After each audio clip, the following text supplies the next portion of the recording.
The main photo of your home gets between 1 and 3 seconds to appeal to the buyer while they're scrolling. If they click on your home, they'll spend around 20 seconds examining that first image before they decide to stay or click away. That's what peer-reviewed eye-tracking research shows. So when you hire a listing agent and they choose that first photo, the hero image, the one thing standing between your home and the scroll, your agent better get that right. But here's the problem. Nobody actually tests which first image is best. As agents, we can't A/B test on the MLS. We can't run an experiment on Zillow or Redfin. I'm sure they have the data internally, heat maps, dwell times, per photo click rates, but they don't share it. So agents pick the single most important photo based on gut instinct, experience, maybe some vague ideas of the prettiest picture. But pick the wrong picture and your perfect buyer might just scroll on by. Now, there are entire industries that will happily tell us real estate agents which photo types win as the hero photo. Vendors selling twilight editing will tell you the dramatic sunset photos get 67% more clicks. Drone companies will tell you aerial shots sell homes 68% faster. Bold claims, almost no methodology behind any of them, and sellers are making decisions about which agent to hire based on how pretty the pictures are with no science behind it. I wanted an actual answer, so I ran an experiment, and the results of this experiment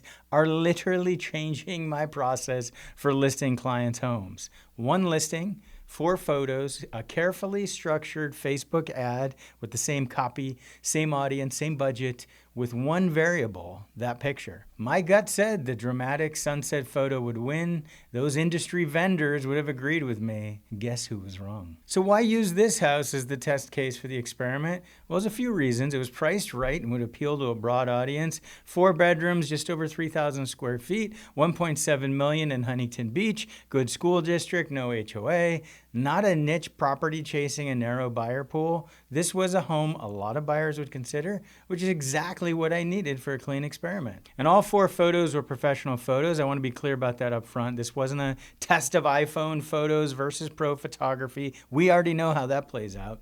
Every image was professionally shot, properly lit, composed by someone who knows what the heck they're doing. Quality was equal across the board. The only variable was what the photo showed. So photo 1, standard daytime exterior. You see these all the time. Clean shot, front of the house, good lighting, nothing dramatic, nothing artistic, just a clear, well-lit picture of the home. Photo 2, same house, but a dramatic sunset.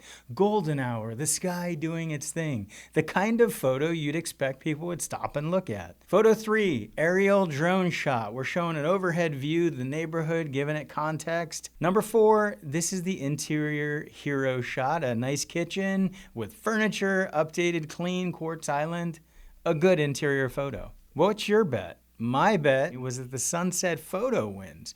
More dramatic, more eye-catching, the one that stops the scroll. And lastly, why Facebook and not the MLS? Well, because Facebook lets me control the variables in a way that MLS never could. Same ad copy, headline, audience, budget. That's not all that different from scrolling through Zillow or Redfin looking at homes. You're moving fast, something catches your eye, either click or you don't. I'll also be transparent. I'm not a Facebook ads expert. I've spent thousands of dollars on ads over the years, but for this test, I used AI, specifically Claude. I'm a big fan, to help design the structure so the results would be clean and standardized, no bias, equal exposure, identical copy, one variable. The whole point was to remove as much noise as possible and let the photo speak for itself. The campaign ran for 1 week with a total budget of $100, $25 for each photo. We didn't even come close to spending all of it. The total ad spend was just about $35, which tells you something about how unevenly the algorithm distributed the budget because it picked a winner early on, but more on that in a second. So which photo won? Well, the experiment got messy very quickly, and I'm going to be honest because it matters for how we read the results. By day 3, the Facebook algorithm had already essentially picked its 2 favorites. There were 2 photos, each getting around 900 impressions, which is a lot. The other 2 photos were being starved, only 67 and 54 impressions respectively, just not many people seeing it. The algorithm had decided who was winning and stopped feeding budget to the 2 that weren't. So I paused those 2 that were winning for 24 hours so that the losers could catch up, but that didn't work. The algorithm had already decided against those two picks and they stayed at the bottom of the pack. This actually tells you something on its own. The algorithm was picking the same winner that the clicks and potential buyers were picking. Two independent signals pointing at the same answer. Here's what happened. The boring photo won, and it wasn't even close. The plain daytime exterior pulled in an 8.5% click-through rate, 188 clicks, about 12 cents per click, which is very cheap. The sunset, which I thought was going to win, 6.6%, 65 clicks. It did well. That finished second. The interior hero shot that came in at third at 5.1. The drone was miserable. Ended the campaign with 68 total impressions, 1 click. Not enough data to actually rule out drone photography as the hero pick, but it wasn't looking good for that drone shot. So why did that plain daytime exterior picture beat the dramatic sunset? I want to look at some of the science behind this. It has to do with how your brain actually works in that first fraction of a second when you're scrolling.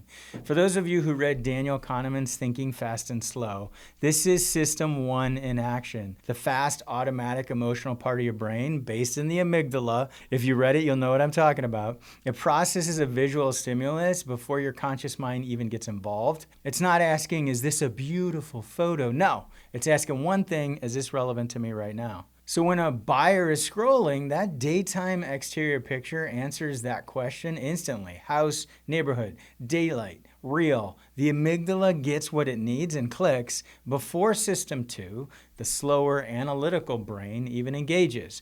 And then once you're in, that's when system 2 takes over. That 20 plus seconds that's spent evaluating the photo kicks in, then going through the rest of the photos, reading the description and deciding if it's worth reaching out for a showing. First, the brain has to recognize it as a home worth considering, then it takes a closer look to analyze. So look, the sunset photo is objectively more beautiful, but beauty might actually work against it in that moment of a quick scroll. It could register as a lifestyle ad, a photography portfolio, something aspirational rather than actual. So that beat of hesitation while scrolling, that's just enough for the scroll to continue for some potential buyers. It's just a hypothesis. I can't prove what's happening inside someone's head, but it's consistent with what the data showed, and it maps directly to what we know about how visual decision making actually works. Look, let's be honest about this experiment and what it is and isn't. This is one experiment, one house, one market, one audience, Southern California, 1.7 million move-up buyers.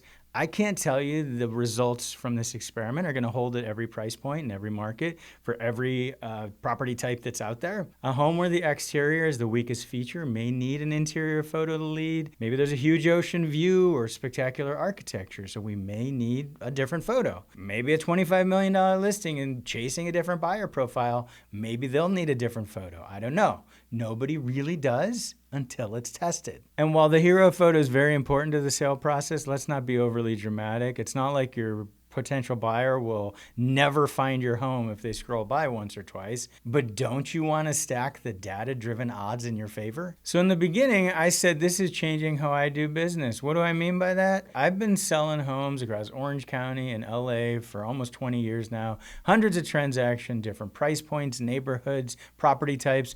And I'll be honest, I've been picking the hero photo on the gut instinct the whole time. All agents have. But here's the thing about experience. It only makes you better if you're willing to test your assumptions. The worst answer in this business, and really any business, is, oh, trust me, I've been doing this for years.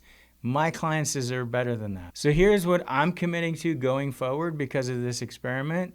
For our clients who want a data-driven approach to selling their home, we're going to run this test before every listing goes live. A handful of the best candidate photos, same copy, same audience, around a week, and why not spend that $100?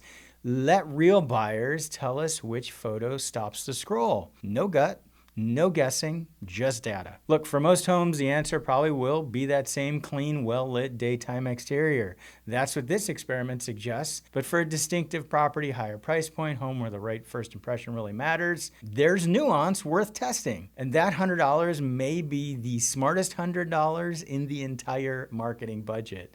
We're not going to wait for Zillow or Redfin to share their data. We're generating our own for your home, your photos, your buyers. If that sounds like the kind of agent you want in your corner, Click the link below to reach out. And now that we've solved this piece of the marketing puzzle, you need to see this next data-driven video right here.